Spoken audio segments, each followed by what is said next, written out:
What's up? It's me, Justin, with NRN, the Noble Racing Network, and it's so good to be back after my much-needed break from making videos and chilling out. But I was watching some racing, and today the racing gods smiled upon us because the racing was so good today. So much good racing. I don't even know where to start with it all.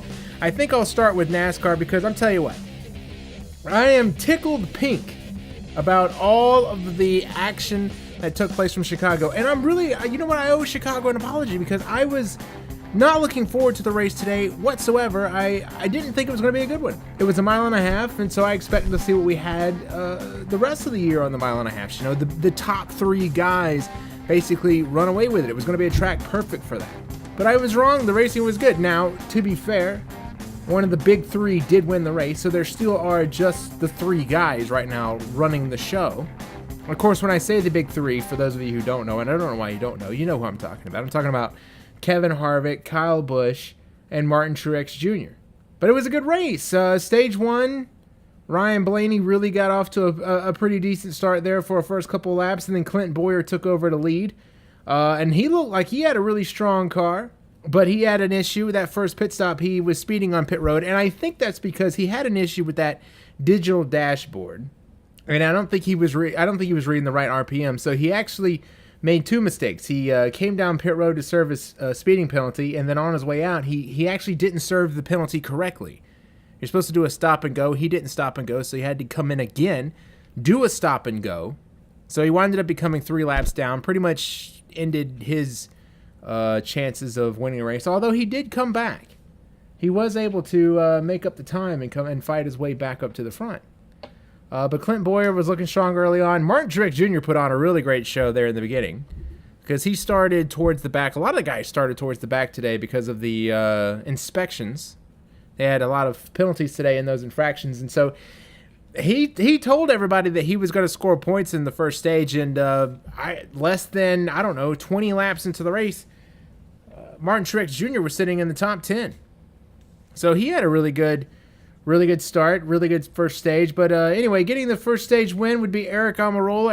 Eric Almirola was looking really good, and he's had a really good season. This has been a good season for him. You know, he almost won the Daytona 500, and he's followed up with a very consistent car. He's had top 10, top 15 finishes. I know he would like to get a win because right now Clint Bowyer and Kevin Harvick are the only guys to win races in that organization. Kurt Busch and Eric Almirola still haven't done it. But Eric Almirola, he's running good. He won his first ever stage today in stage 1. Stage 2, it would be another Stewart-Haas driver. Kevin Harvick would pick up that stage win with a really exciting stage 2 finish with Kevin Harvick coming around on the very last lap, last corner, getting his teammate loose. Kurt Busch was not happy about that one, which, you know what, it's racing. You know, I don't know why he wasn't. The Busch boys are pissy.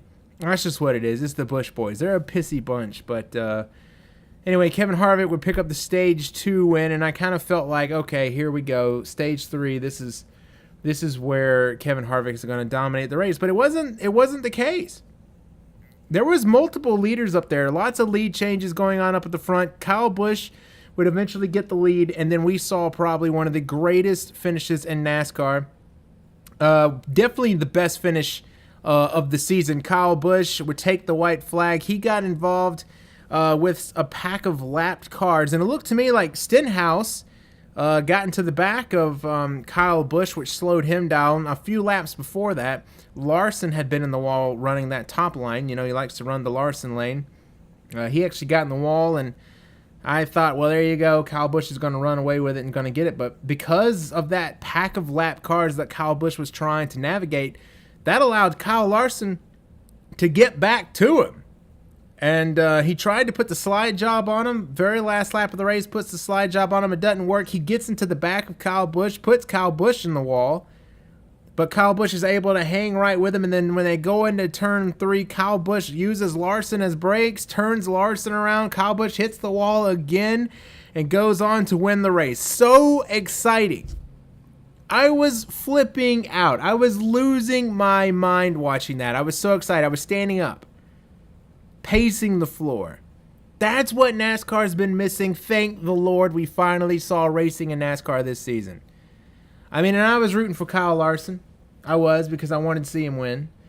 But Kyle Busch, what a performance by both the drivers. And you know what I loved about it the most? Is that neither one of them were pissed at one another. Kyle Busch was pissed at the fans, but he wasn't pissed at Kyle Larson, and I love that. Kyle Larson gave him the thumb up after the race. Thank the Lord there was finally racing this year. It only took us until July. Amazing race.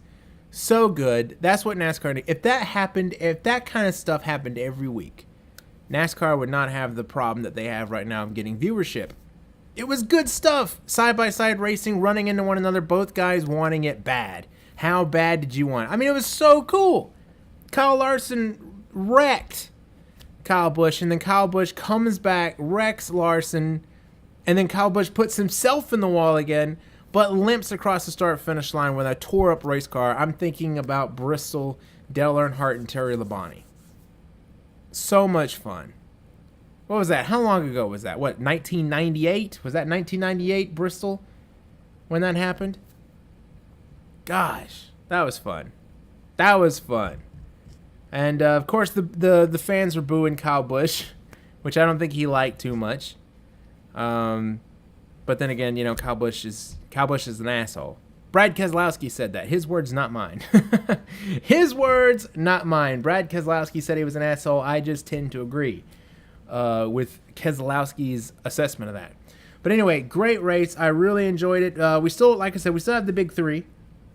So Larson still hasn't won a race this season and got himself into the playoffs yet, although he will definitely make it. Only 9 races now, actually, until the playoffs begin. So haven't got much longer to go. But anyway, Kyle Busch, I'll give you your top 20 of the Overton's 400 from the Chicagoland Speedway. Kyle Busch picking up the win in his Toyota. Started 16th. Wasn't really a factor in the first 2 stages.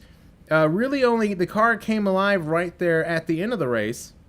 And what a finish it was for Kyle Busch. Kyle Larson would pick up second and was a good sport about it, which I like to see. It was very exciting. Kyle Larson picking up second place. Kevin Harvick would finish in third, and Martin Truex Jr. would finish fourth. So the big three picking up a first place finish, third, and fourth place finish, all of them finishing in the top 5. Clint Bowyer would battle back from those penalties to finish 5th. Good job for him. Eric Jones would finish 6th. Good run for him. Denny Hamlin would be 7th. Joey Logano 8th. Brad Keselowski 9th. Alex Bowman would be 10th. Good run for him. And Daniel Suarez would finish 11th. Jamie McMurray would finish 12th. Our pole sitter Paul Menard would come home in 13th. Jimmy Johnson would be 14th. Ryan Newman 15th. Ricky Stenhouse Jr., who got into the back of Kyle Busch at the end of the race when he was being put a lap down, would finish in 16th. Kurt Busch would not have the day he was looking for. He would finish in 17th. Ryan Blaney would finish in 18th. Chase Elliott was expecting a better race from him today. He would finish in 19th. And William Byron would finish in 20th. And that would be the top 20 finishers of the Overton's 400. And like I said, only 9 races now to go until the playoffs begin, so there are going to be plenty of spots left open because there's really only 3 drivers winning all the races, so there's definitely going to be plenty of spots left available, and a lot of guys are probably going to have to get in on points. But I can't remember a season quite like this one. I'm not saying it's good. I can't remember a season quite where there were only 3 drivers really getting the job done. But I tell you what, while we're coming down to the end of the playoff bracket, the playoffs right now as it stands, the guys getting into those playoffs, our top 16. Kyle Busch, of course, is leading the points. 62 points behind him is Kevin Harvick. And then you go to Joey Logano, who's 119 points behind. Martin Truex Jr. is 4th. Brad Keselowski 5th. Clint Bowyer is 6th. Kurt Busch is 7th, Denny Hamlin 8th, Kyle Larson is 9th, Ryan Blaney 10th, Eric Almirola is 11th, Jimmy Johnson is hanging in there in 12th. He is in the chase as it stands now. Chase Elliott is 13th, Eric Jones 14th, Alex Bowman is 15th, and Ricky Stenhouse Jr. is on the cutoff line and 16th. And some guys who can still possibly get in. Paul Menard is running in 17th. He's only a handful of points out of 16th place. Daniel Suarez, Austin Dillon, and Jamie McMurray are those guys hanging around there in the top 20. So that's where the point standings are right now, with just 9 races left to go. Of course, if you win a race, it gets you in, but of course to win, you have to go through pretty much the 3 drivers that are winning everything, the big 3. Kyle Busch, Kevin Harvick, and Martin Truex Jr., who Martin Truex Jr. even won last week on the road course. Didn't do one of these for that one because I was still taking a break, but gosh, what a race today. That was fun! That's what NASCAR needs. That's what NASCAR is supposed to be. That's what they need right there. That would bring viewership back. It was fun to see that again. Good racing from there. Next week we'll be racing in Daytona, the July race. That ought to be fun. The plate racing hasn't been great this year. The cars have been a little difficult to drive, the handling wise, but it should be fun. Should be nice, hot, and slick out there, which should only complicate the task at hand, really, I would think. Make that even tougher for the guys out there. But seeing Daytona should be fun. That'll be next week. Also today, this was a lot of fun. Also today was the IMSA WeatherTech race from the Watkins Glen. And it was a hot day. I'm telling you what, here in the U.S., even here in North Carolina, it was a hot day today. No kidding. I even went for a run. I went for a run yesterday. It was just a hot weekend. I went for a run yesterday. It nearly killed me. And today was very toasty indeed. But at the Glen, when they were doing this 6-hour race, I mean, it was about to kill these dudes. Excuse me. It was about to kill these guys. The temperatures in the car were unbearable, and poor Patrick Pilet. I saw him when he climbed out of that Porsche. He looked exhausted, and he had to go and get IV. Of course, Catherine Legg, I think, was another one that had to go and get IV as well. But here's the race results from the 6 hours of the Glen. It was a pretty exciting race. Had some trouble at the very start of the race.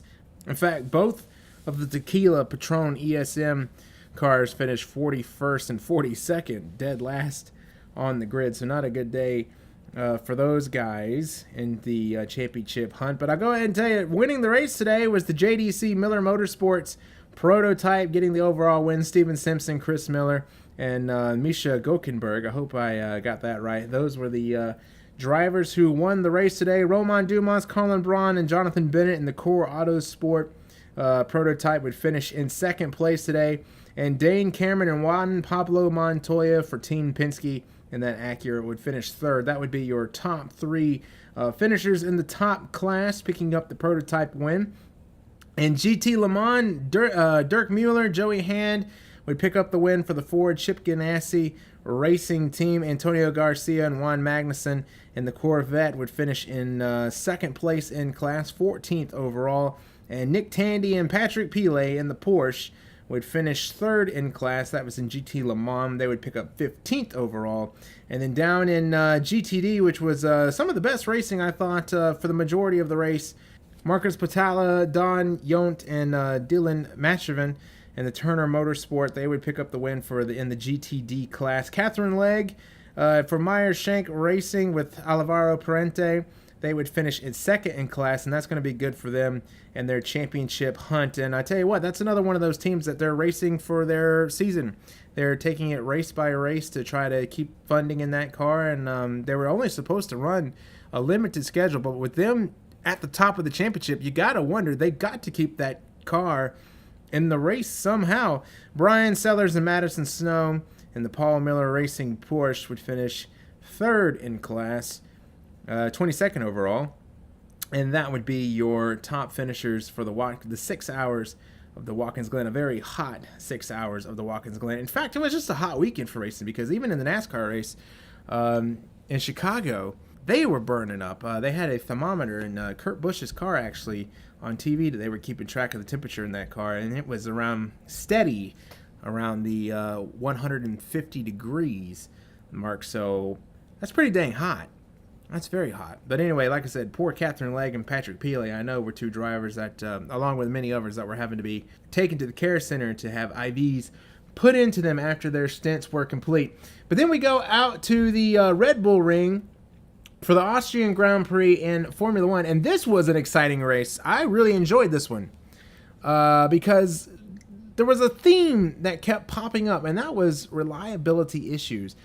I have no idea why, but there was a ton of reliability issues in this race today. Valtteri Bottas would start from the pole, didn't get off to a really great start. Kimi Räikkönen made one hell of a move right off the launch. He went up the middle pretty much, and I don't know how all three of them, Hamilton, Bottas, and Räikkönen, avoided one another like they did.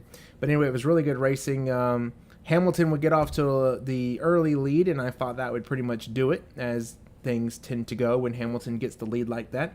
But they kind of pissed it away a little bit with the pit strategy, and that put him behind. And then eventually Hamilton was out of the race with a gearbox failure, but he wouldn't be alone.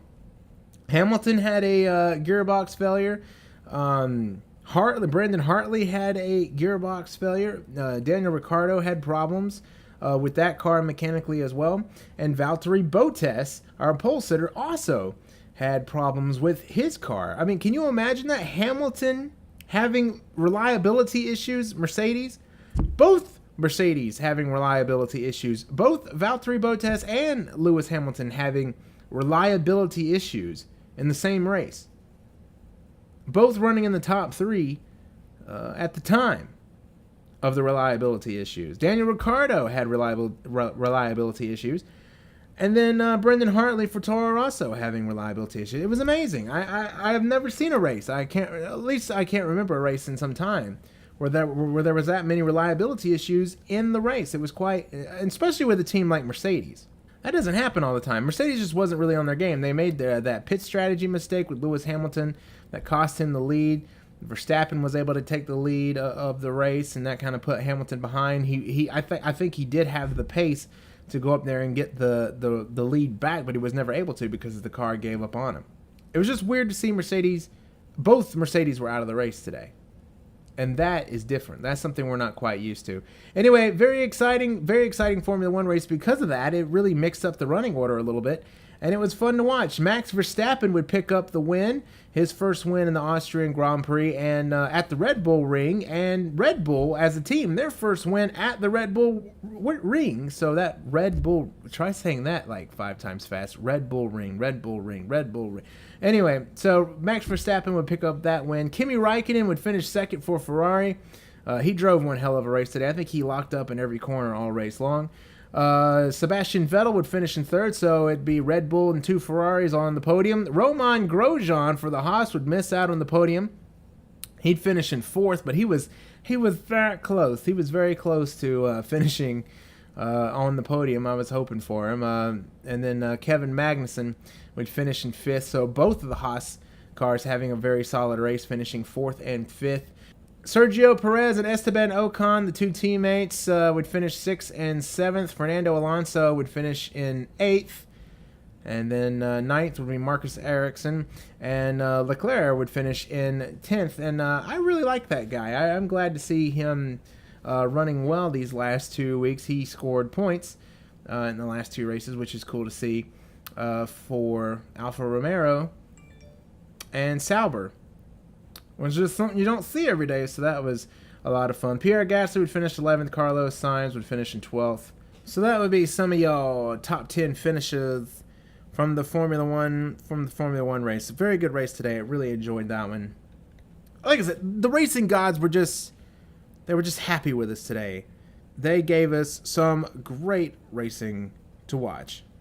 In the championship standings, Vettel is back on top, but 1 point over Lewis Hamilton. Exciting championship battle we have on our hands this season. Vettel is leading the championship just by 1 point. Finally in Formula One, we've got a good championship fight going on. Yes, right? Am I right? I'm right. Anyway, Vettel was at the top. He's got 146 points to the good, and Hamilton is right behind him with 145. Good stuff. Kimi Räikkönen is in third. Daniel Ricciardo is in fourth. Max Verstappen is in fifth. Valtteri Bottas is in sixth. Poor guy is having a bad year. This is not one he's going to want to remember, poor guy. Kevin Magnussen is seventh in the points. So got a Haas car up there in the top 10. Fernando Alonso is eighth. Hulkenberg is ninth. And Sainz is in 10th place in the Drivers' Championship. Ferrari is leading the Constructors' Championship just by a small margin. I mean, like 10 points over Mercedes. So all the championship fights, very good this season. Red Bull is in third in that battle, with 189 points back. They're pretty far back. So right now the Constructors' Championship is basically coming down to Ferrari and Mercedes. Looking further down the field, there's a really good battle between 5th, 6th, and 7th. Haas F1 is actually in 5th place with 49 points, but with 44 points in 6th place is McLaren, and with 42 points is Force India.